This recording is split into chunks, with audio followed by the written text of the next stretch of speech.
Perdonen, hice una pequeña interrupción porque tuve que ir a cambiar la batería de la cámara, nos quedamos sin batería. Pero bueno, sigamos adelante con el tema que traíamos. ¿Por qué tenemos partes del espectro que son más eficientes en el proceso de fotosíntesis?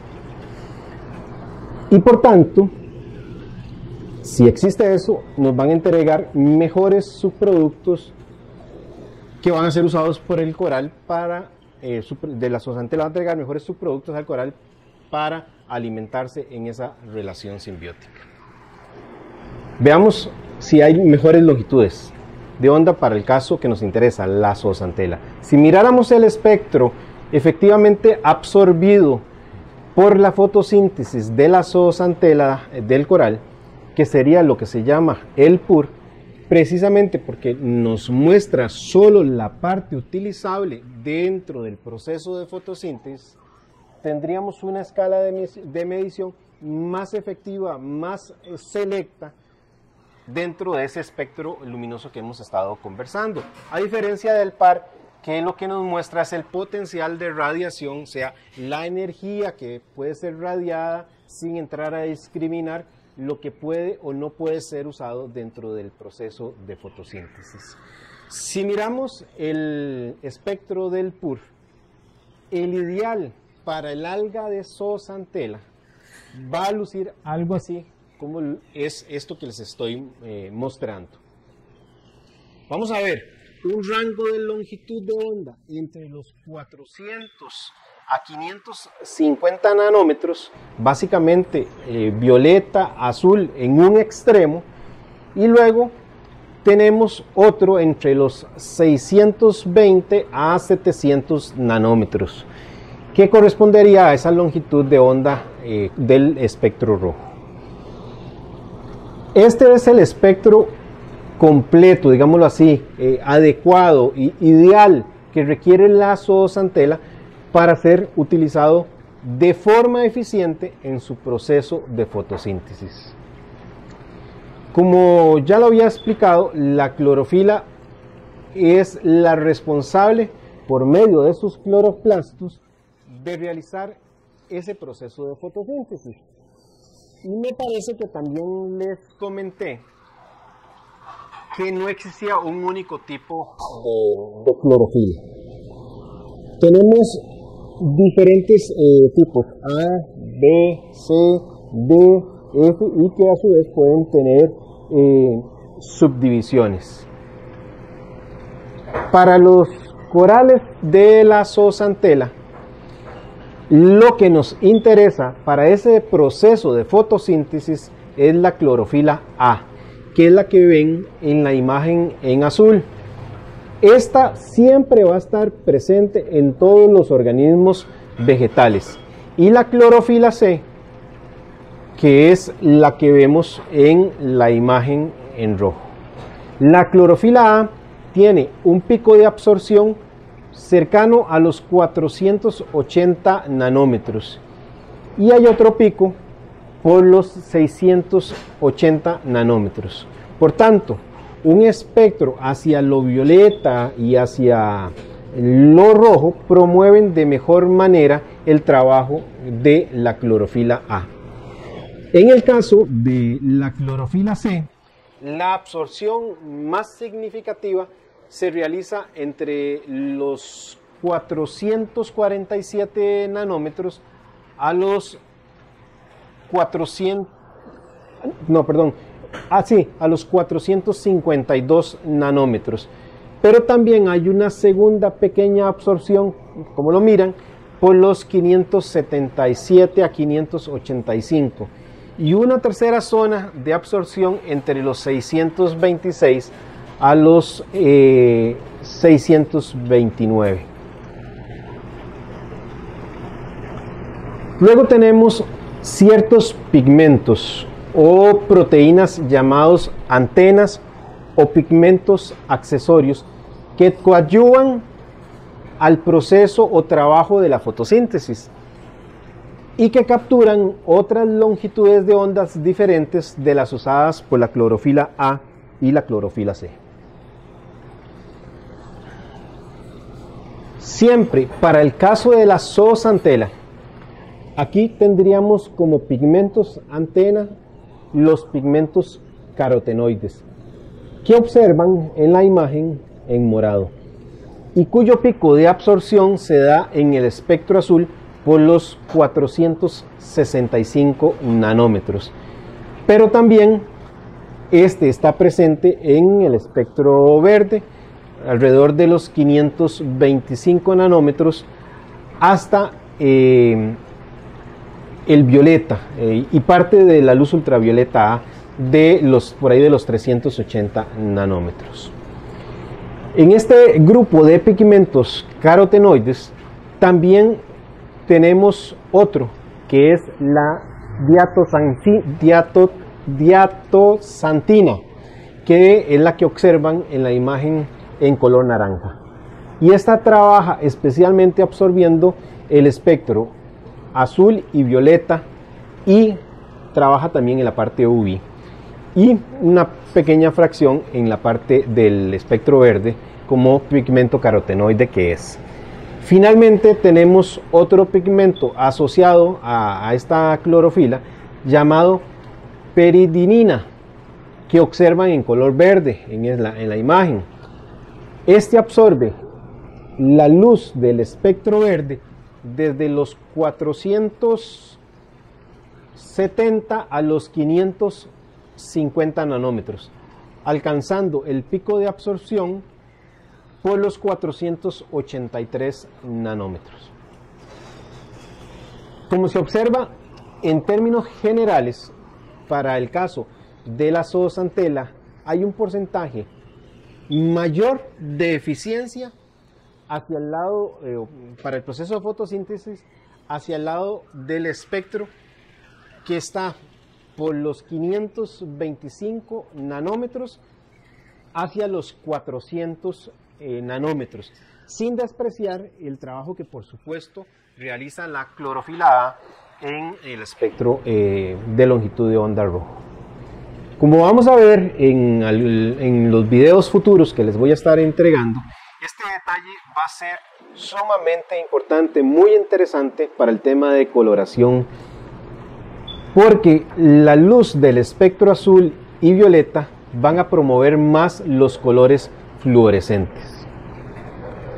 Antes de cerrar este tema del espectro, quiero ver rápidamente una parte del espectro que no me referí, que es una longitud de onda que con alguna frecuencia también puede ser incluida en las pantallas o en las lámparas, y es la luz ultravioleta, que por algunas personas también es llamada como luz negra.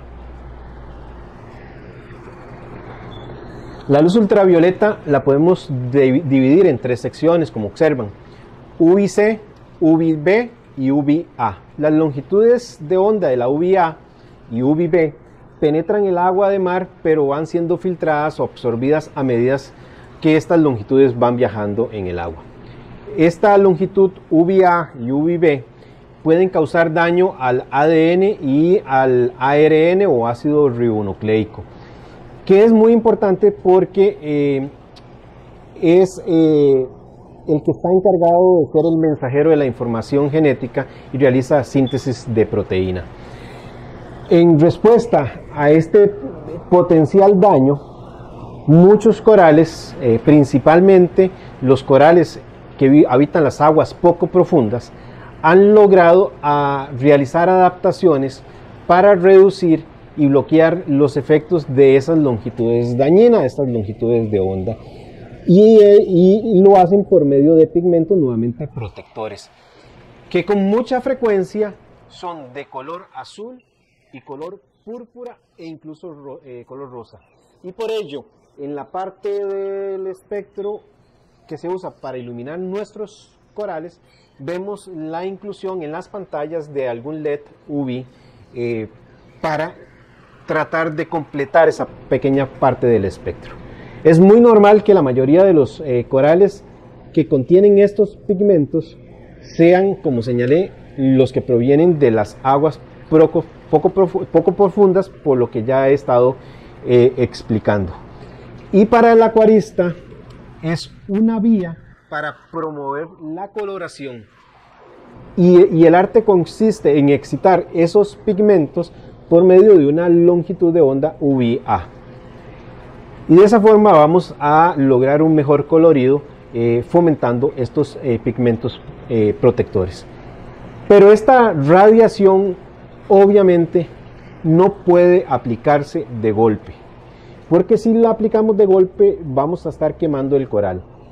Y debemos entender que el coral necesita ir produciendo poco a poco estos pigmentos. Y por ello la aclimatación del coral a la luz es un tema muy importante.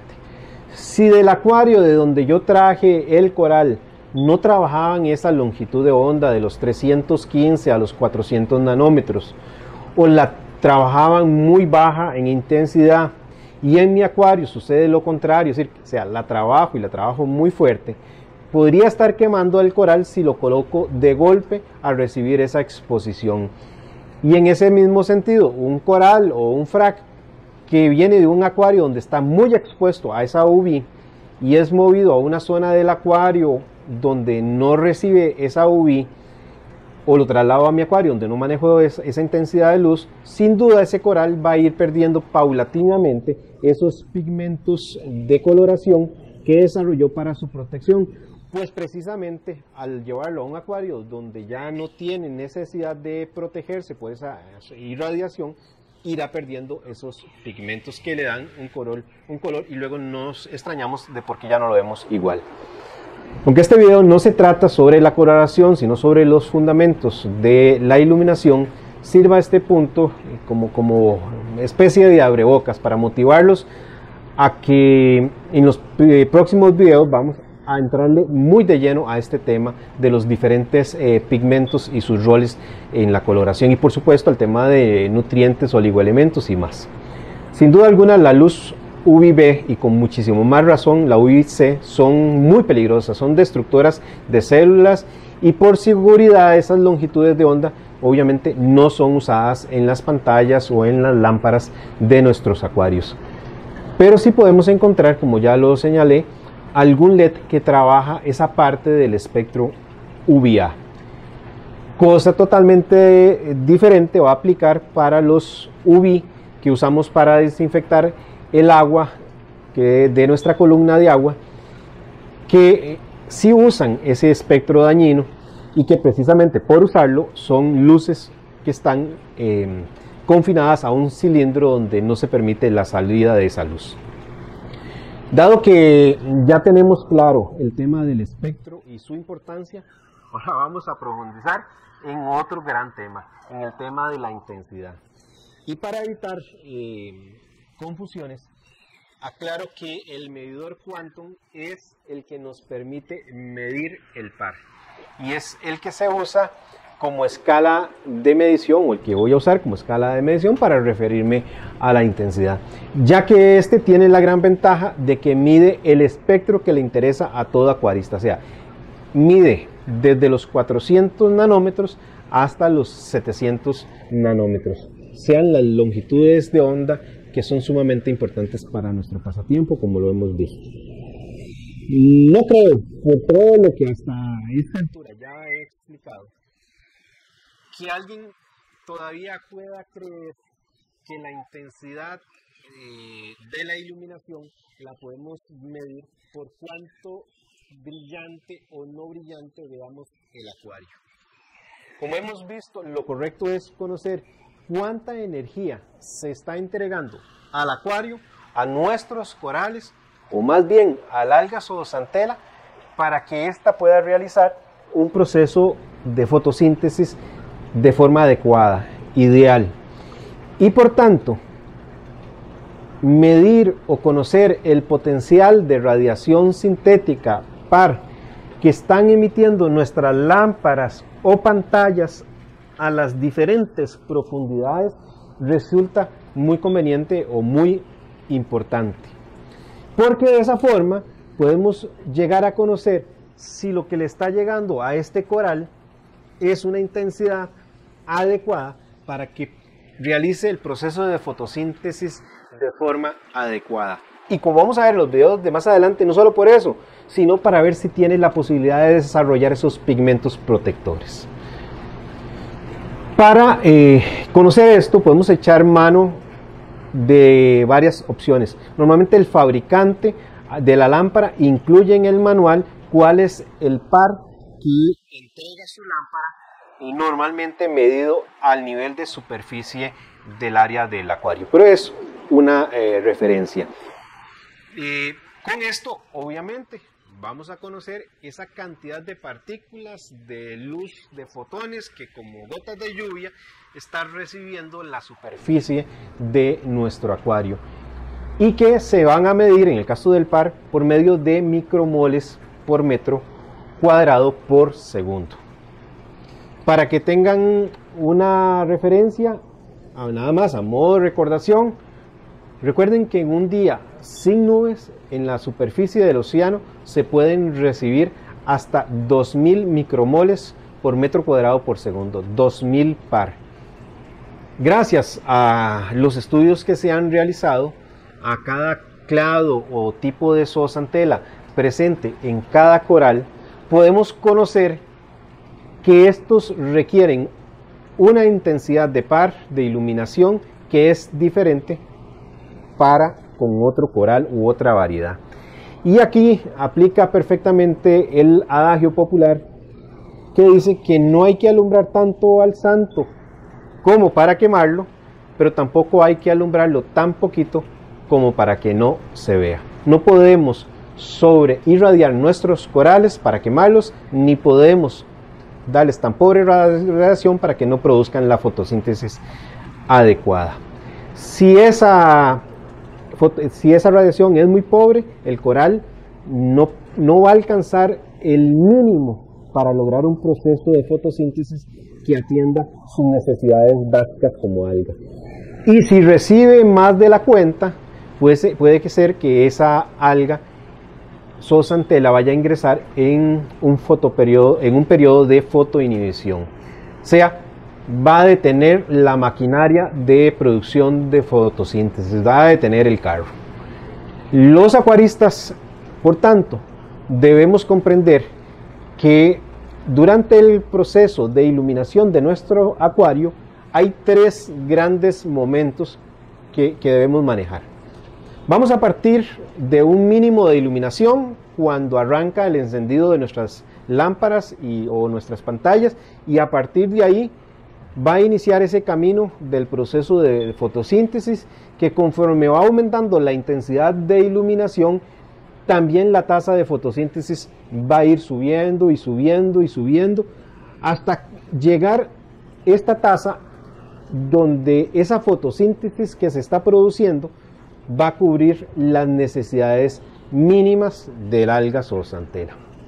Cuando se alcanzan esas necesidades mínimas del alga de zoozantela, se dice que llegamos al primer momento de importancia para nosotros, que es el punto de compensación. El punto de compensación es lo mínimo que debemos de entregarle al coral. Y conforme se sigue aumentando esa intensidad, se alcanza un segundo momento, que es el punto de saturación. Es decir, donde la tasa de fotosíntesis es la máxima para ese organismo. Es el punto máximo al cual podemos llevar ese proceso de fotosíntesis para ese coral. Y cualquier aumento adicional a esa intensidad de luz no va a dar como resultado una mayor tasa de fotosíntesis, sino va a generar un deterioro o un detrimento a esta. Y si la intensidad aún así sigue cruzando ese punto de saturación, podríamos estar llegando a un tercer momento, que es al que nunca deberíamos de llegar, y es el punto de fotoinhibición dinámica. Y aquí es donde la zoozantela detiene el carro, para la máquina y cesa el proceso de fotosíntesis.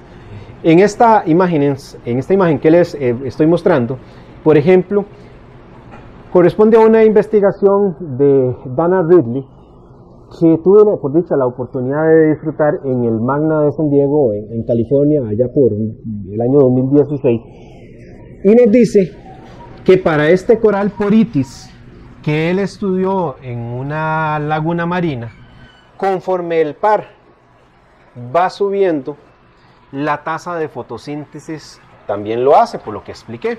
Así en el eje vertical van a tener ustedes la tasa de fotosíntesis y en ese eje horizontal el par de luz conforme va subiendo. Conforme se va aumentando el par en el transcurso del tiempo, vamos a llegar al momento en que por más par que recibe ese porítesis, la tasa de fotosíntesis, como ven, ya no crece. Este porítesis en particular alcanzó el punto de saturación fotosintética entre los 125 y los 400 par. Y por tanto, si este porítesis fuera un coral nuestro, ya tenemos mapeado las intensidades de nuestro acuario, ya sabríamos en qué ubicación podríamos colocarlo. Lo otro que también nos dice esta imagen es que este coral no tiene una mejora en su tasa de fotosíntesis por pasar de 200 par a 400 par. No obstante, en términos de coloración, sí podríamos encontrar alguna diferencia. Y eso es un detalle interesante que les quiero compartir y que vamos a ver en nuestros videos futuros sobre la coloración. Pero, por ejemplo, un detalle sería el siguiente. Dos porites expuestos a 350 par no necesariamente tendrán la misma coloración, a pesar de ser la misma variedad de coral, a pesar de estar expuestos también al mismo par, a pesar de estar expuestos al mismo espectro. Lo que les quiero decir es que el pedigrí, si me permiten usar esta palabra, en corales también existe y hace gran diferenciación en temas de coloración. Una variedad no necesariamente puede tener o alcanzar o lograr la misma coloración que su otra variedad. Pero bueno, volviendo a la imagen de Dana, él también encontró, y lo comentó en esta charla de Magna, que conforme el par siguió subiendo, el coral encontró su fotoinhibición y la tasa de fotosíntesis, lejos de subir, comenzó a caer conforme ese par seguía subiendo. Como expresó Dana en esa charla, la fotosíntesis comenzó a apagarse. Los diferentes clados o especies de Symbiodinium tienen una gran ventaja, tienen la habilidad de alterar ciertos rangos tanto en puntos de compensación como en puntos de saturación, y esto se llama fotoadaptación, y gracias a ella la zoosantela puede bajar su punto de compensación y saturación según la profundidad a la que se encuentre el coral, y puede por supuesto también suceder lo contrario cuando el coral está en aguas poco profundas. Por ello, como ven en esta otra gráfica que también están mirando, otro porites de la investigación de Dana logró un punto de saturación diferente de aquel porites que anteriormente o hace segundos les estaba mostrando, y alcanzó una fotoinhibición a los 250 par. Como acuaristas, lo que debemos procurar es que nuestros corales siempre se encuentren entre el punto de compensación y el punto de saturación, y por tanto ubicar nuestros corales en las áreas de iluminación que los dejen dentro de esos puntos. Por dicha, hoy contamos con una muy buena cantidad de información del par ideal para cada tipo de coral, como en estos ejemplos que les estoy compartiendo. Si el coral está por debajo de su punto de compensación, va a morir de hambre. Si lo llevamos al punto de fotoinhibición también va a morir por un exceso de energía. Y la generación a su vez de un exceso de oxígeno como subproducto de ese proceso de fotosíntesis que le va a generar al coral un daño en su tejido, pues ese exceso de oxígeno va a ser una fuente de radicales libres oxidantes que no puede ya ser manejado por el coral y podría terminar expulsando la zoosantela, causando el blanqueamiento. Esta parte de la fotoinhibición es lo que creo que a muchos acuaristas a veces les puede ocurrir cuando adquieren corales nuevos. Compramos el frag en la tienda o donde un amigo porque nos gustó muchísimo y la tendencia es llegar a colocarla en la zona de mayor vistosidad de nuestro acuario. Y normalmente esa zona está constituida por la parte alta del acuario, donde precisamente está la lámpara y normalmente hasta da la coincidencia que queda debajo de los LEDs.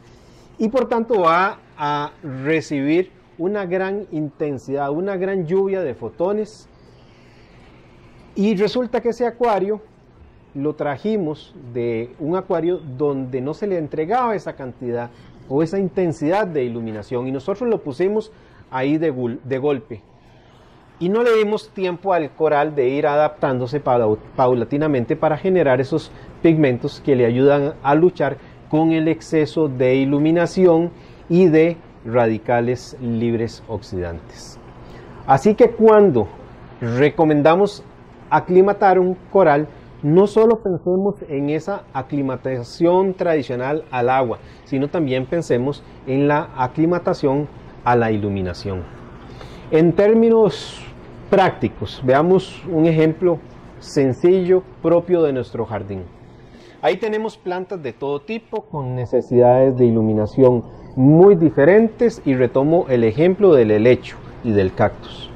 El primero no tolera una alta iluminación y el segundo sí.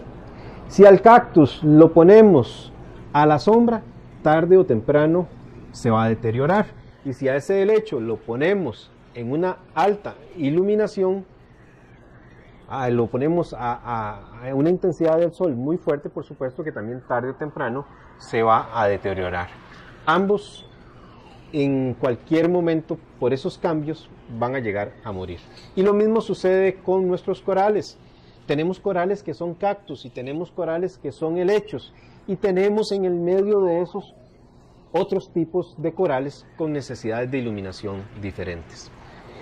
En esta imagen que les comparto pueden observar algunos puntos de saturación y lo usé o lo estoy usando, compartiéndolo, porque se trata de acroporas, que son las que normalmente son más exigentes en la demanda de la intensidad de iluminación. Y como observarán, las acroporas de agua profunda tienen puntos de saturación más bajos que las otras acroporas y creo que ya habrán deducido ustedes que eso se debe a toda esta historia que les he venido contando. Ok, ahora bien, es importante tener claro que estos valores que les he compartido son tan solo una referencia y que no deben tomarse como valores absolutos. Pero sí nos dan una guía o nos dan una muy buena referencia para buscar las ubicaciones para nuestros corales dentro del acuario.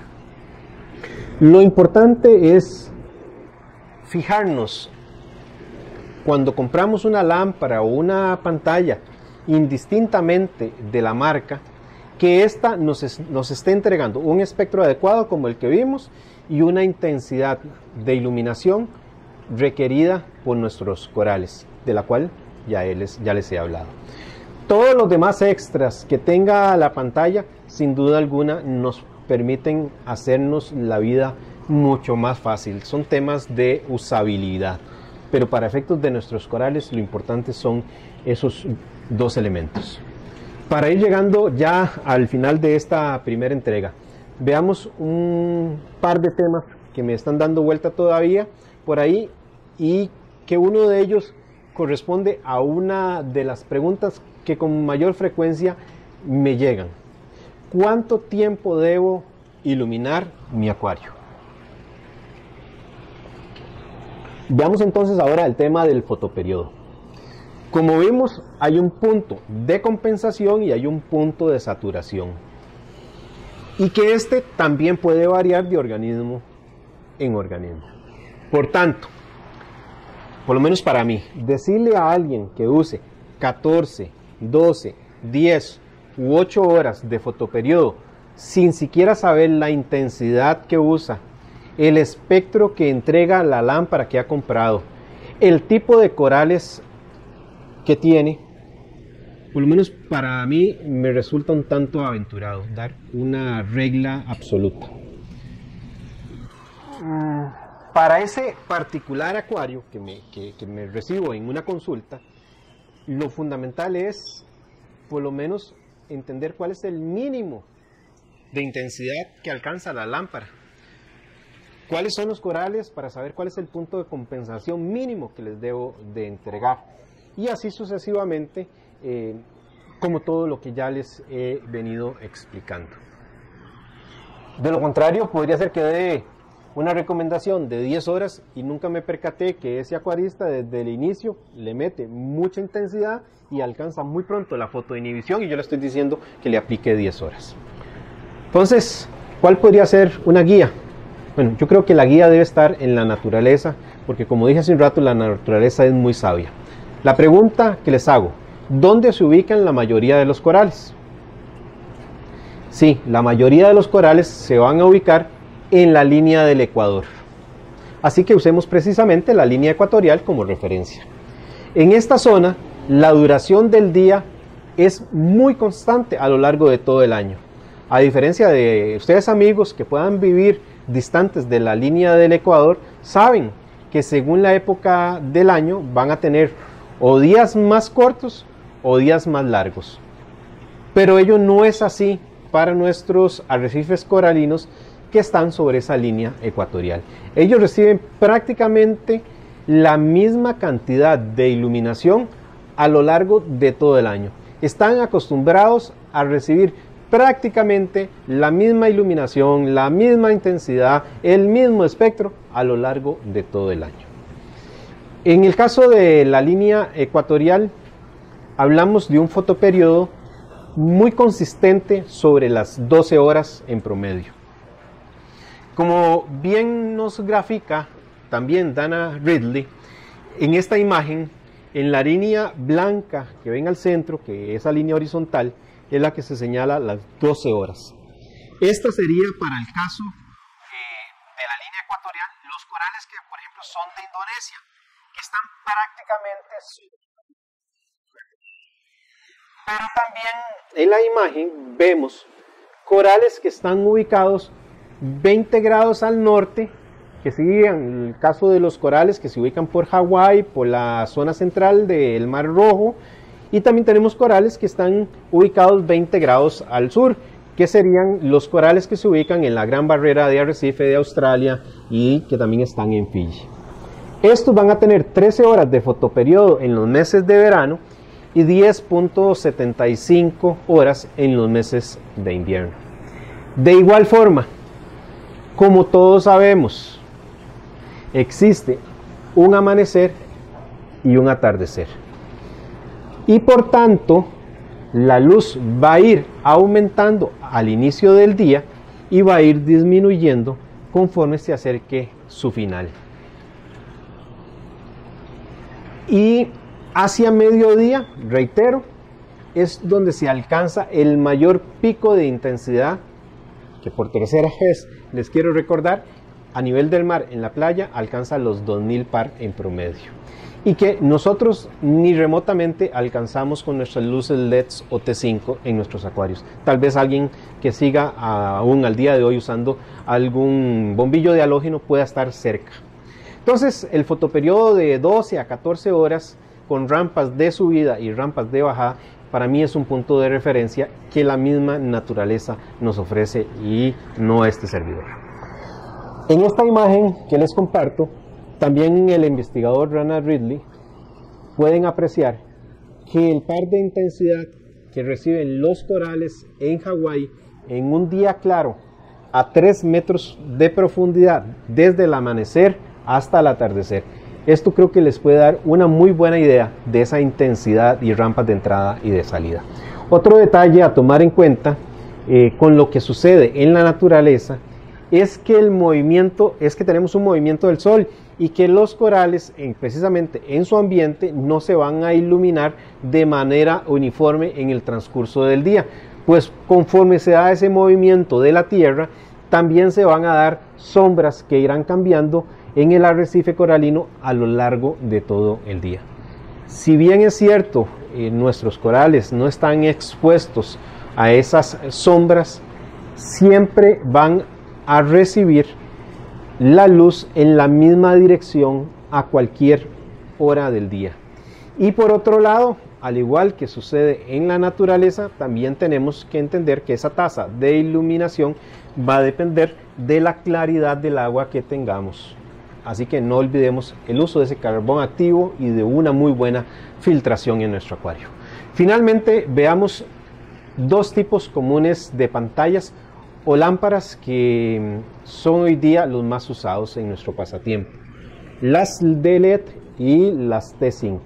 Por supuesto que sé que también hay sistemas híbridos formados por estas dos y que hay otras lámparas como las que ya referí de las Metal Halide.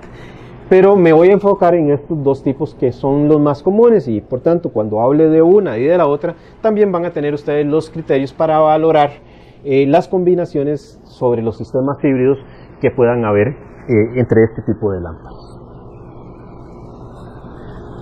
A pesar de que las lámparas LED fueron las últimas en llegar a la fiesta, en ser las últimas que llegaron a nuestro pasatiempo, son lámparas que hoy acaparan la mayor atención, el mayor uso por parte de los acuaristas. Así que empecemos por esto. La iluminación de una lámpara, una pantalla LED, tenemos que entender es de tipo focal. Es muy importante que el acuarista entienda esto, que lo tenga presente porque sí tiene implicaciones importantes. Todos hemos visto que cuando iluminamos con una linterna, esta ilumina como si fuera un cono y que lo que esté ubicado hacia el centro del cono está mejor iluminado que lo que está hacia los lados.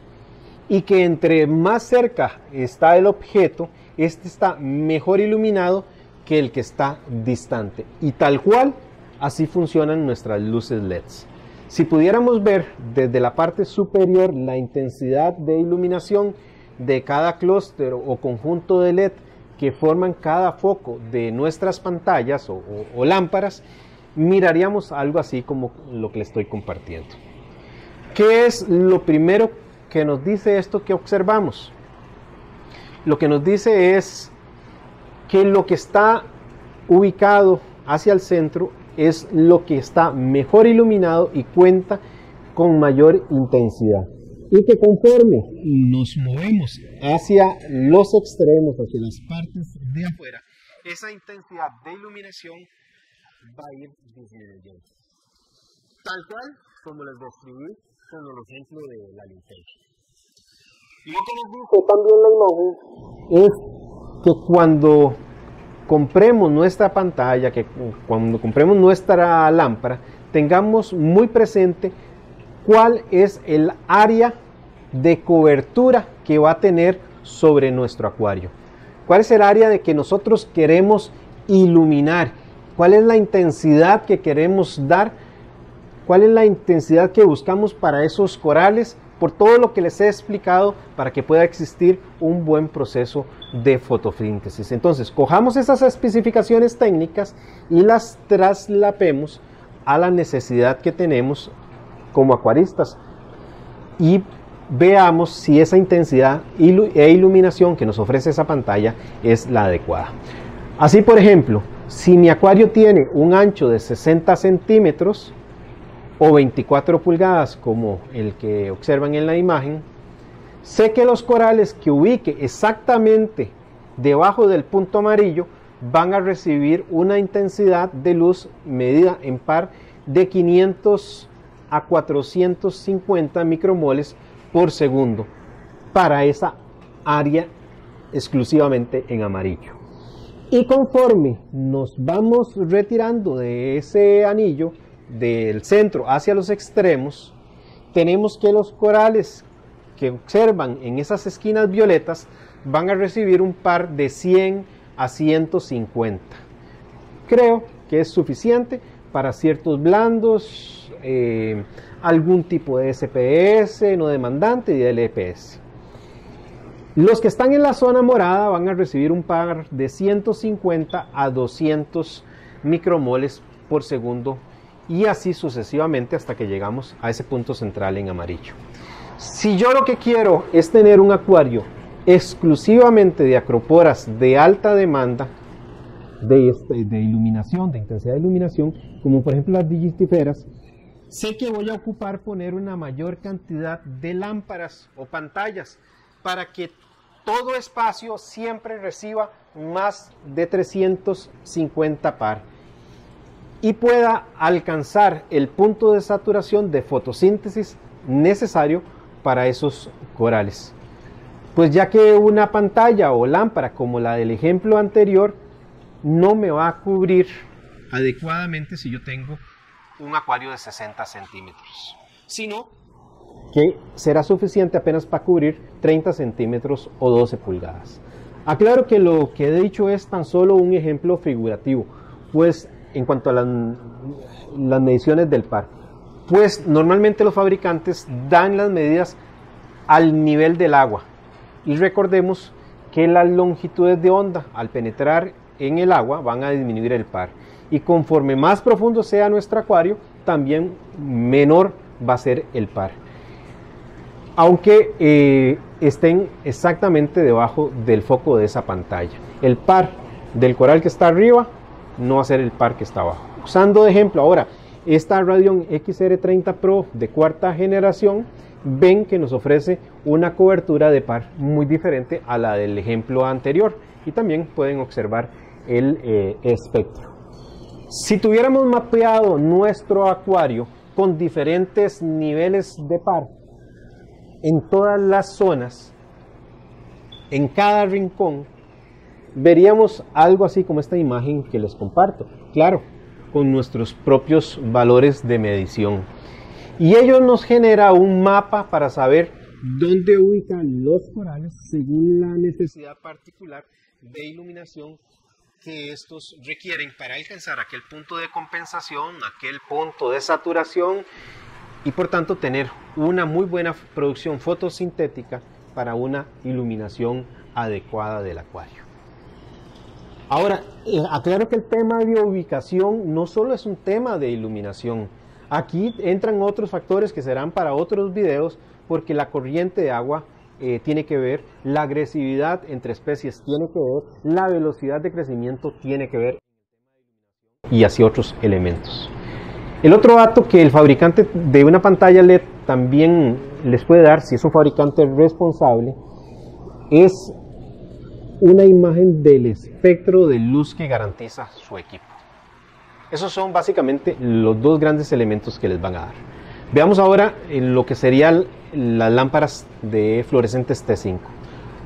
Aunque un fluorescente lo veamos muy bien iluminado y lo siga haciendo con buena intensidad a nuestros ojos, debemos de tener muy presente que el paso del tiempo, el paso de los meses, de las semanas, va a ir afectando ese espectro de luz y las primeras pérdidas del espectro que vamos a tener son en las longitudes de onda azul y violeta, que como vimos en esta explicación son fundamentales para realizar la fotosíntesis de nuestras antenas. Con esas pérdidas que vamos teniendo en esas longitudes, los espectros verdes, amarillos y rojos son los que van a quedar prevalentes, lo cual va a explicar por qué me surgen algas indeseables. Porque precisamente estamos entregándoles un espectro que es el que les encanta. Este deterioro obviamente no es solo propio de los T5, es propio de cualquier luminaria o foco incluyendo también nuestras pantallas de LED. Lo que pasa es que ese deterioro es muchísimo más rápido en los fluorescentes que en un LED, si lo comparamos. Y por ello, cuando compremos fluorescentes debemos de tener muy clara la recomendación de cada fabricante en cuanto a la frecuencia de cambio o la expectativa de vida que tiene. Normalmente vamos a encontrar fluorescentes que van desde los 6 meses hasta el año. Dos marcas que yo podría recomendarles, porque para mí son de muy buena calidad, serían las ATI y las Gaisman. Los T5 tienen una ventaja sobre el LED, y es que no tienen una iluminación tipo foco, tipo cono, sino que su iluminación es a lo largo de toda la horizontalidad, y su iluminación es en 360 grados, y por ello es que usan un reflector en la parte superior, y este se va a encargar de que los fotones que llegan hacia arriba reboten y se dirijan nuevamente hacia el acuario en todas direcciones, logrando la existencia de menos sombras en los corales, sobre todo quienes tenemos colonias de corales sabemos lo que eso significa. Lamentablemente, lo que sí juega en contra de este tipo de iluminación es el calor que producen, el consumo eléctrico y la expectativa de vida del fluorescente, que como señalé es muy corta comparada con las luces LEDs. Pero sin duda alguna no deja de ser una alternativa muy importante y por la cual algunos, en la cual me incluyo, usamos estas lámparas T5 como parte de un sistema híbrido para rellenar las sombras que sí deja las luces LED y que se van acentuando conforme se va dando el crecimiento de ese frac a una colonia, pero por dicha nos pueden ser rellenados con las luces fluorescentes T5.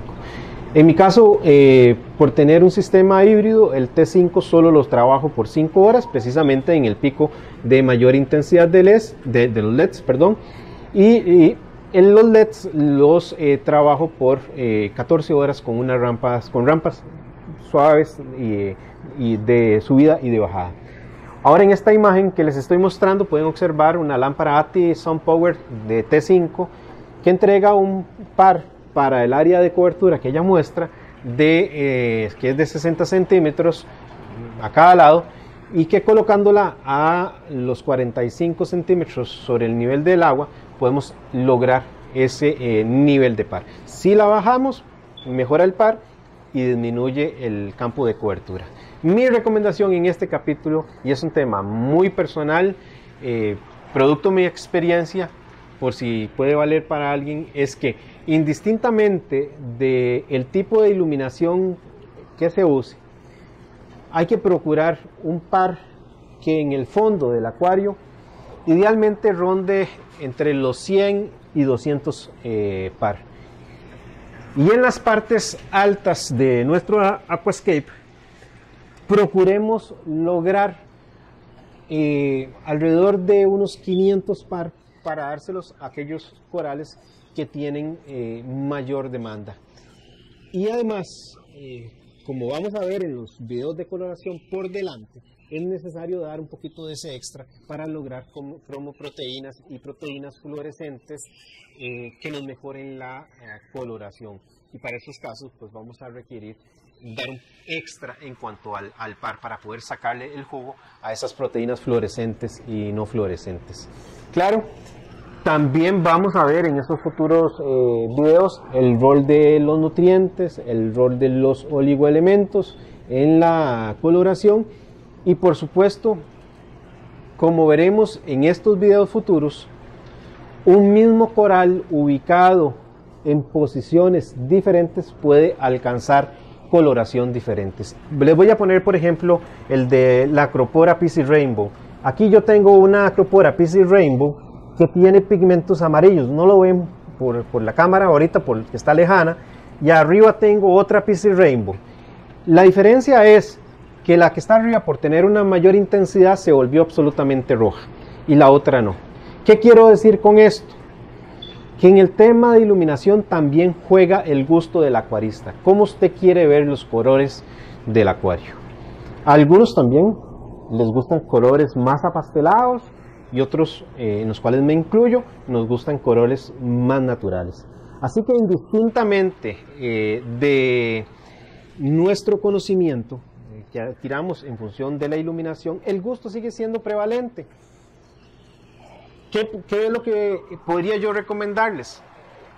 Que al final de cuentas tengan una iluminación con colores que les satisfagan. Ustedes tienen el acuario en su casa para disfrutar. Bueno, mis amigos, creo que ya hemos visto las partes más relevantes de la iluminación y espero que esto les sirva para iluminar mejor su acuario, para tener un mejor criterio a la hora de escoger o comprar una lámpara o pantalla y por supuesto también para ubicar sus corales. Sé que el video ha sido pesado, ha tenido mucha información técnica, ni qué decir de los largos, ya vieron que se me gastó una batería. Y también estoy seguro que alguno que otro elemento se me habrá olvidado o tal vez no lo desarrollé con la profundidad que alguno de ustedes lo quisiera. Pero bueno, creo que sí están sentadas las bases para que en los próximos videos podamos entrarle muy a fondo al tema de la coloración.